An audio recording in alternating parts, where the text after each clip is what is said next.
বন্ধুরা, আজকে রুটি খাওয়ার জন্য একটা তরকারি করে নিচ্ছি। কড়াইতে সরষের তেল দিয়ে কাঁচা লঙ্কা ফোড়ন, একটু কালো জিরা দিয়ে একটু টমেটো দিয়ে দিলাম।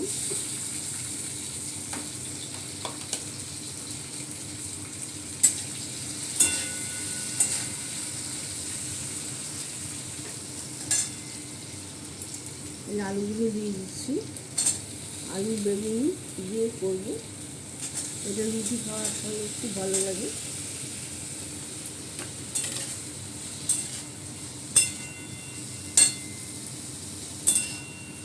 আলুটা একটু ভাজা ভাজা হোক।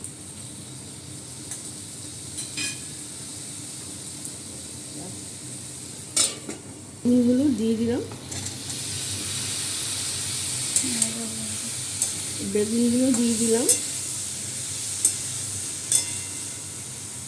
এই লঙ্কার গুঁড়ো, হলুদ গুঁড়োটাও দিয়ে দিলাম।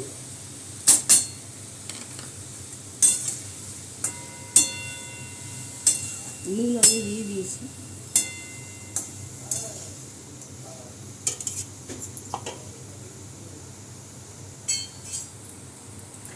একটু জল দিয়ে দিচ্ছি, আলু আর বেগুনটা সিদ্ধ হবে।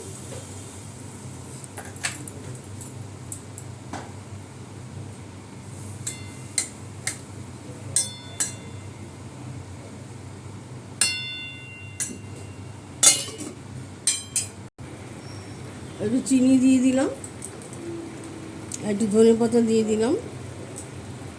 আমার তরকারিটা হয়ে গেল। এটা রুটি দিয়ে খেতে খুব ভালো লাগে, এভাবে করে খাবেন। আমার তরকারিটা হয়ে গেল। লাইক, শেয়ার, কমেন্ট করে দেবেন। ফেসবুক থেকে দেখলে ফলো করে দেবেন পেজটা, ইউটিউব থেকে দেখলে একটু সাবস্ক্রাইব করে দেবেন। আর এইভাবে আলু কুমড়ো না, আলু বেগুন আর টমেটো দিয়ে করে খাবেন, খুব ভালো লাগে। নমস্কার।